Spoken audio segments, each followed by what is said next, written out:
myself in this fight, but they do not know the infinite size of the God who is by my side. Hey, under fire. Bonjour à tous et à toutes, j'espère que vous allez bien. On se retrouve dans une vidéo après beaucoup d'absence, j'avoue, parce que j'avais trop la flemme et j'étais aussi pris par plein d'événements qui se sont enchaînés. Du coup, j'avais pas trop le temps. Et j'arrivais pas à trouver le temps, mais aussi parce que j'avais la flemme de trouver du temps. Mais là, c'est bon, je reviens. Normalement, avant la fin de l'année, il doit y avoir sortir quelques petites vidéos spéciales K-drama. Et aussi, je pense que je vais diversifier ma chaîne un petit peu. Mais je sais pas encore. On verra. On verra après. Mais bref, j'espère que vous allez très bien, que tout se passe pour vous. Que tout le monde va bien chez vous, dans votre famille et tout, et que vous avez pu regarder les K-dramas que je vous ai suggérés et les autres séries afro-américaines aussi que je vous ai suggérées. Et bref, on va commencer. Coucou les gars, petit aparté avant de commencer la vidéo, il faut que je vous parle d'un produit que j'ai reçu chez YesStyle qui est trop bien. En fait, c'est des petits masques, les petits masques ronds là que vous voyez dans les K-dramas qui posent et tout. Bah, je les ai reçus.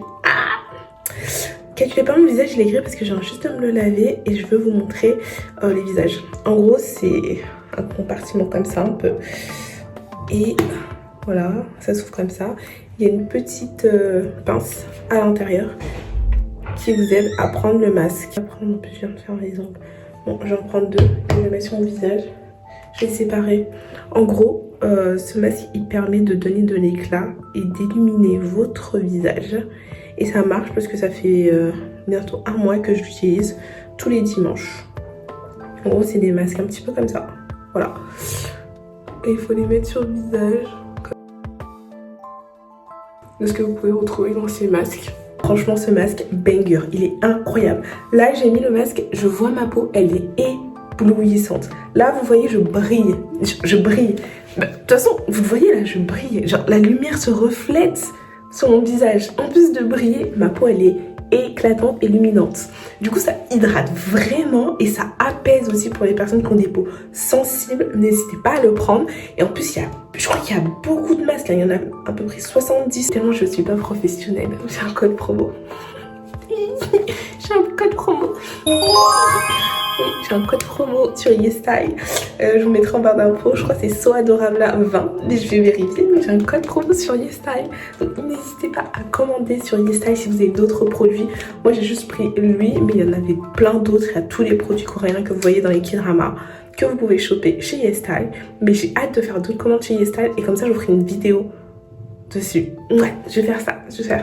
Bref, cette fois je vous laisse vraiment avec la vidéo et n'hésitez pas à cliquer sur le lien que je vous envoie et à utiliser mon code promo si vous avez l'habitude de commander sur YesStyle. Vous aurez des petites réductions. Je vous fais des gros bisous. Aujourd'hui on va parler de K-drama, mais on va parler de K-drama spécial puisqu'on va plus dire le mot K-drama, mais on va parler de K-trauma. Qu'est-ce qu'un K-trauma? Un K-trauma, c'est un K-drama qui t'a traumatisé. Mais vraiment, quand je vous dis traumatisé, c'est qu'il vous a traumatisé. Je ne parle pas de K-dramas qui font peur ou des choses comme ça et tout. Je parle de K-dramas qui vous fend le cœur. Vous êtes devant les épisodes, vous pleurez toutes les larmes de votre corps. Normalement, si vous avez un cœur, vous êtes obligé de pleurer par rapport à ma sélection de K-dramas que je vais vous proposer. Si vous pleurez pas, priez Dieu pour qu'il vous donne un cœur, parce que là, c'est pas possible. Bref, j'arrête de débiter et on parle des K-dramas. Je ne veux pas avoir le sourire comme ça parce qu'on va parler de choses très tristes. Du coup, je reprends mon sérieux. Bref, on enchaîne. J'ai ma petite tablette, ma petite liste et tout. Le premier K-drama que je vais vous présenter, c'est 39. C'est 39 ans en français. Alors, dans ce K-drama, on va suivre l'histoire de 3 jeunes femmes qui sont toutes les 3 meilleures amies et qui ont 39 ans. On va suivre leurs aventures sur l'année de leurs 40 ans. On va suivre leur vie amoureuse. Bien sûr, on est dans un K-drama. S'il n'y a pas d'amour, c'est pas intéressant. Mais on va suivre aussi leur carrière et leur vie avant et leur vie future puisqu'elles ont 40 ans et elles se sentent vieilles. Et quand tu as 40 ans, bah, tu remets en question ta vie. Bah, j'ai l'impression qu'à chaque étape, dès qu'il y a un zéro après un chiffre, on remet tous notre vie en jeu. À 30 ans, je pense que tu remets ta vie. 40 ans, ouais, tu remets ta vie. 50 ans, ouais, normalement, tu remets ta vie. Mais bref, voilà. Elles ont bientôt 40 ans. Elles commencent à remettre en jeu leur vie, tout ce qu'elles ont vécu avant. Et est-ce qu'elles se sentent heureuses dans la vie dans laquelle elles vivent actuellement ou elles souhaitent changer de vie. Voilà. Sur tous les plans. Amour, professionnel, bref, carrière, hygiène de vie, tout. Mais voilà. En gros, on suit leurs aventures, mais sauf qu'il va se passer quelque chose de très grave et de très important. Il y en a une des 3 qui va apprendre qu'elle a un cancer. Un cancer en phase terminale. Est-ce que vous voyez le K-trauma arriver là? Est-ce que vous voyez le K-trauma arriver là? Bref. Voilà, une des 3 a un cancer. Un cancer en phase terminale. Et du coup, c'est un petit peu ses derniers moments. Et du coup, tout au long du K-drama, on va vivre les derniers moments de cette jeune femme qui a bientôt 40 ans et qui est en phase terminale d'un cancer et qui est presque à la fin de sa vie, en quelque sorte. Et du coup, toutes ses copines vont être là pour elle. Et du coup, avec cet événement-là, c'est là qu'elles vont remettre en question leur vie actuelle et si elles sont vraiment heureuses dans leur vie actuelle. Parce qu'une de leurs amies a le cancer et qui va bientôt mourir. Et du coup, on va suivre les histoires d'amour parce que cette jeune femme qui a le cancer, elle a eu une histoire d'amour avec un monsieur, mais qui s'est mal terminée. Et du coup, comme elle va bientôt mourir, voilà, ils vont reprendre contact et ils vont... Bref, j'en dis pas plus. Mais suivez ce K-drama, il est tellement émouvant, il est tellement apprentissant. Je sais pas si ça se dit, mais on apprend tellement sur la vie et on relativise beaucoup plus de ce qui nous arrive dans notre vie. Et aussi, avec ce K-drama, vous allez apprendre à profiter de chaque instant et vous allez vous rendre que chaque instant de votre vie est tellement précieux. Mais on se rend pas compte quand on le vit. Mais chaque instant est tellement précieux et les personnes qui vous entourent sont tellement précieuses. Et surtout, ça vous apprend à vivre votre vie sans regret. Parce que souvent, on hésite à prendre certaines décisions, on hésite à suivre notre cœur ou notre tête, qu'importe, à suivre notre réelle volonté à cause de certaines choses ou certains facteurs qui vont que par la suite, des années après, on regrette et on se sent mal à l'aise dans la vie qu'on s'est choisie pour soi. Bref. C'est un K-drama super émouvant, j'ai pleuré, j'ai tellement pleuré. Mais je vais pas vous dire la fin, si elle meurt ou si elle en vit, vous verrez. Parce qu'en soi, c'est pas la fin qui est triste, c'est tout le K-drama qui est triste en fait. C'est K-trauma, je n'ai pas arrêté de pleurer, je me sentais tellement mal pour les personnages. Non, je pourrais pas vous expliquer, mais c'était trop difficile à regarder. Mais je vous conseille de le regarder parce que c'est vraiment un K-drama à regarder. Et je trouve qu'il n'est pas assez coté et personne n'en parle alors que c'est un chef-d'œuvre. Pas un chef-d'œuvre, mais les acteurs sont tellement bons, j'ai l'impression que c'est la vie réelle. Bref, regardez-le, just watch. Pourquoi je parle anglais? C'est pas grave. Alors le second K-trauma que je vais vous présenter, je pense que c'est un K-drama qui est assez connu et je pense que si vous regardez les K-dramas, vous l'avez dû sûrement en entendre parler ou potentiellement le regarder, c'est Queen of Tears. De toute façon, avec le titre, on voit clairement ce qui va se passer. Genre, le titre en français, c'est La Reine des Larmes. Je sais pas pourquoi, je me pensais à un K-drama joyeux, mais pas du tout. Ce K-drama, au début, tu sens qu'il est drôle et tout, mais bref, je vais vous raconter. En gros, c'est l'histoire d'un jeune couple qui se sont aimés très fort quand ils étaient jeunes, qui sont tombés amoureux l'un de l'autre et ensuite qui se sont mariés. Sauf que le garçon est pauvre et la fille est ultra riche. Du coup, quand ils se sont mariés, le garçon, il a dû quitter sa petite vie de monsieur tout le monde pour suivre et vivre dans la vie de sa femme qui est une vie de ultra riche. Et le monsieur, il est un avocat très excellent. Du coup, il travaille dans l'entreprise familiale de sa jeune fiancée. Et ils travaillent ensemble, mais sauf que les années passent et qu'ils ne s'aiment plus. Et ils ne se parlent plus et même ils font chambre à part. Et du coup, ça les éloigne de plus en plus. Et du coup, le jeune homme souhaite divorcer de sa femme puisqu'il n'en peut plus de la relation qu'il a avec sa femme et il n'en peut plus aussi de la relation qu'il a avec sa belle famille. Il se sent étouffé et il a besoin de liberté. Et le seul moyen d'avoir sa liberté, c'est de divorcer de la jeune femme. Sauf que au moment où il annonce le divorce, il veut plutôt annoncer le divorce parce qu'il ne l'annonce pas. Il veut annoncer le divorce à sa fiancée. Elle lui annonce qu'elle est malade et qu'elle va mourir dans 3 mois. Boum. Lui, bouche bée, il peut pas annoncer le divorce. Il la prend entre les... il lui fait un câlin de réconfort et il peut plus rien dire. Et du coup, il se pose la question, il se demande, est-ce que j'attends qu'elle dead avant de demander demander le divorce? Non, de toute façon, si elle est dead, t'as pas besoin de demander le divorce. Oui, réfléchis, bref. Il se demande si il attend que elle... comme ça, en soi, il sera libre, il n'aura même pas besoin de demander le divorce.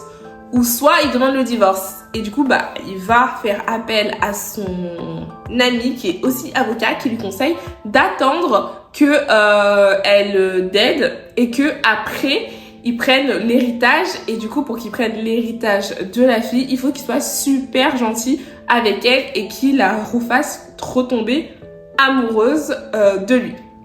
Voilà.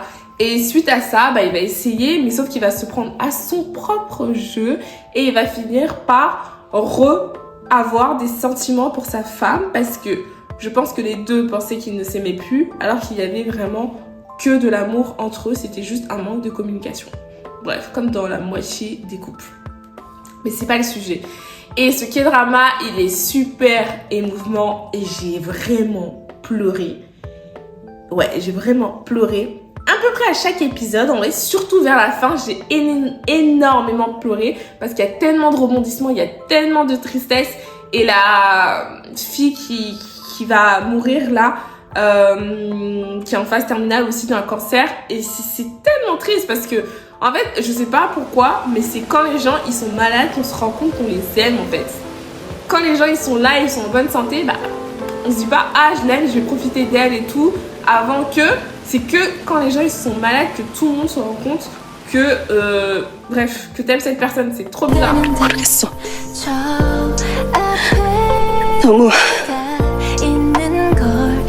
너무 무서웠어.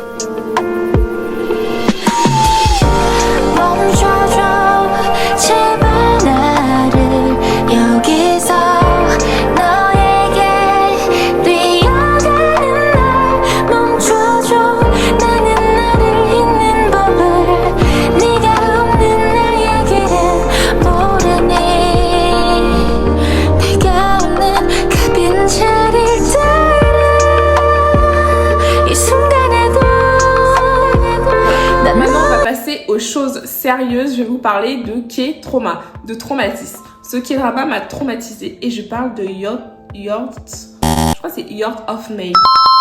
La jeunesse de May, un truc comme ça. Yacht of May, je vous mettrai le titre. Cette histoire, elle est tellement bouleversante, elle est super triste, de A à Z. Dinguerie. Je me suis dit, en plus, avant de le regarder, je savais très bien que c'était un K-trauma. Mais je me suis dit, allez, on va le regarder, tout le monde en parle et tout, pourquoi tout le monde pleure et tout. À ce K-drama, je suis allée le regarder et j'ai fini en sanglots. En sanglots. J'ai littéralement pleuré toutes les larmes de mon corps devant ce K-drama. Il est tellement triste. Il est tellement triste. Rien qu'en y pensant là, j'ai les larmes aux yeux. S'il vous plaît, j'ai les larmes aux yeux. J'ai les yeux qui sont humides. Il y a la larme qui veut couler. J'arrête. Bref, dans ce K-trauma, en haut, on va suivre l'histoire de 2 jeunes, un garçon qui fait la fierté de ses parents parce qu'il a été accepté dans une école de médecine. Et voilà, et c'est un enfant qui est riche, qui est privilégié et qui vit une petite vie un peu banale, mais qui a aussi quelques complications côté famille avec un père assez abusif. Et ce jeune homme va à un rendez-vous arrangé et il fait la rencontre d'une jeune femme qui est, elle, infirmière. et qui n'était pas celle qui devait avoir pour ce rendez-vous arrangé. Parce qu'en soi, elle a pris la place de une de ses amies. Le K-drama se passe...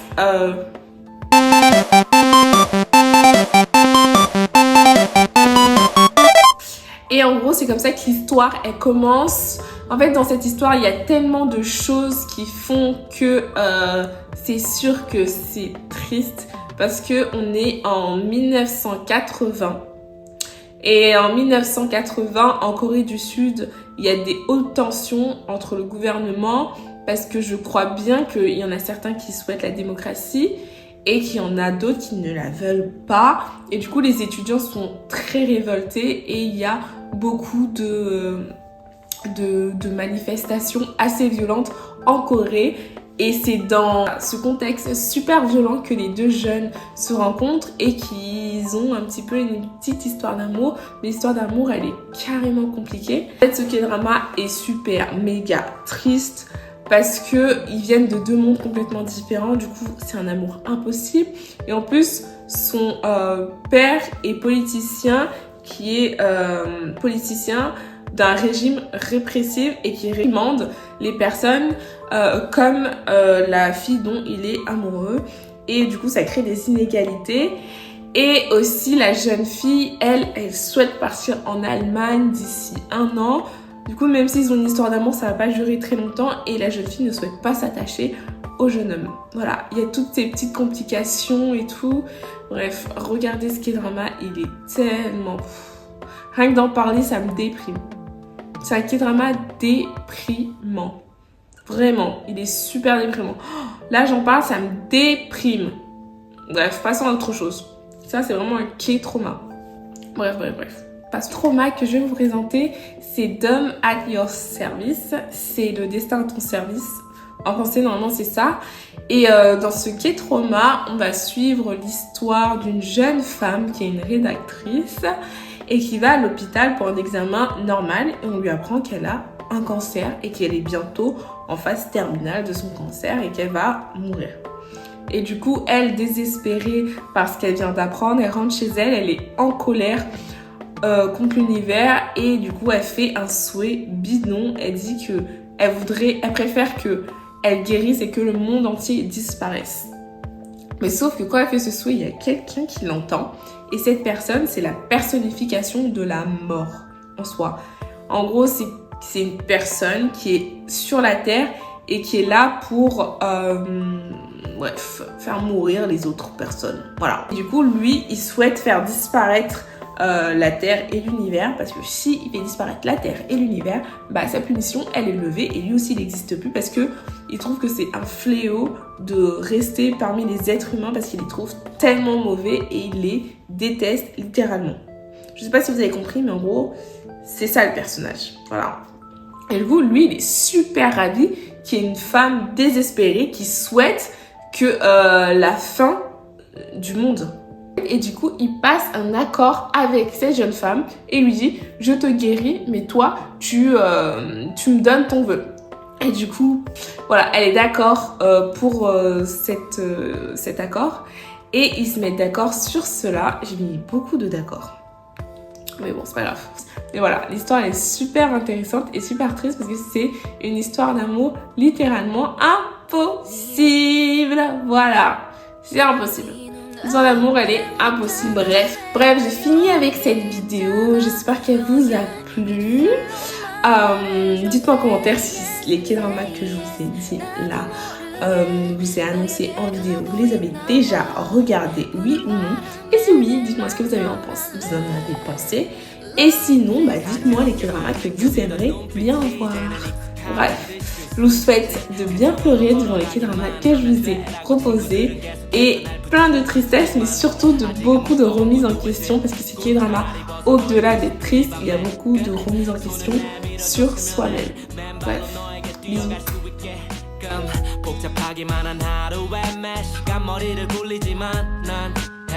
지금에서야 깨달은 건데 결국 다 버려지고 너만 남아 지난 봄에는 널 우연히 받고 더 이상은 우연이 아니었으면 해 스치기만 했던 너의 손을 잡고 어떤